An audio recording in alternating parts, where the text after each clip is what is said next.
Here's the room. This is Cameron Townsend, by the way. Here's my audience. And here I am. Are we good? All right, for sure. So, again, my name is Cameron Townsend, and this is the commemorative speech. So, I invite you all to recall the songs of the clarinet. And some of you may already be remembering things like Squidward in SpongeBob, which is a favorite childhood memory of mine, playing his clarinet.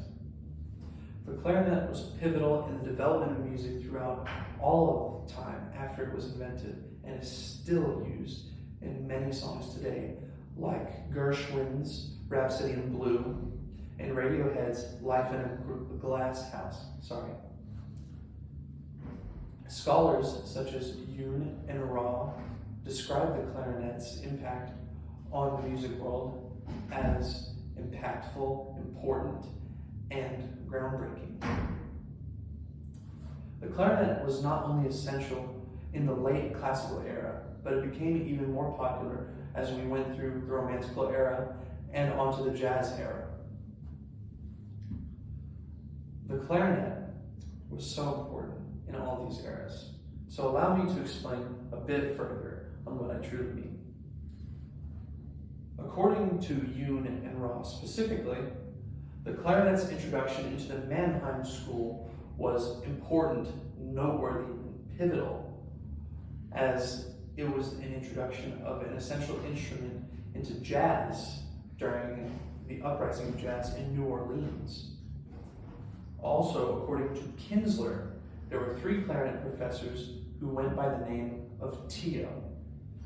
They all had an important role in teaching clarinetists the proper jazz style, which included swinging and most of the modern aspects that we see today, which greatly impacted how we create music today in jazz and many other modern forms of music. The clarinet is so important and crucial in music today. Therefore, it's important to remember how the clarinet came to be. In the beginning, the clarinet was called the chalumeau, and it featured poor tone, poor range, and a high difficulty to learn, making it unpractical for almost any use in the musical world.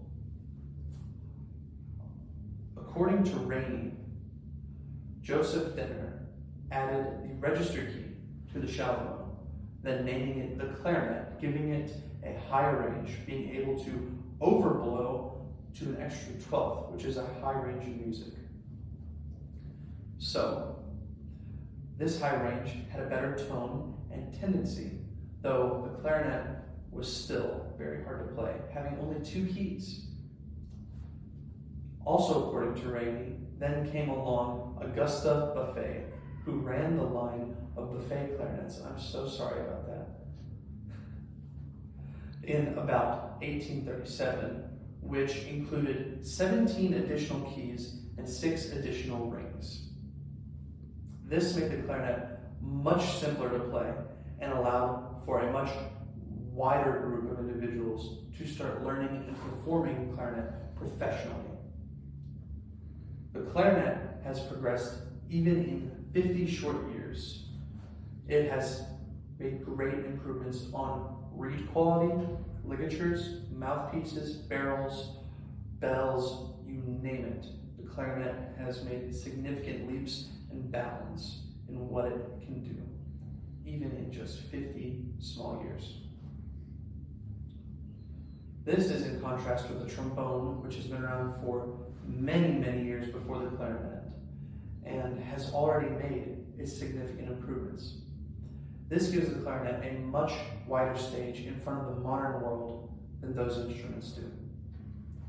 The legacy of the clarinet is vast, so let's review. The clarinet, for one, is important to the classical, romantical, and jazz eras, vital even. The clarinet is also a more recently developed instrument, giving it extra popularity and piquing more interest among composers, making it much more essential and widely used today and recently. So, when you hear a clarinet next, or you hear a song even, be thankful that the clarinet was around to help bring that to life.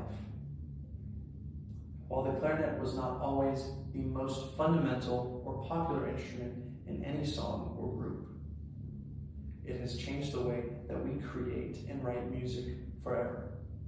Thank you.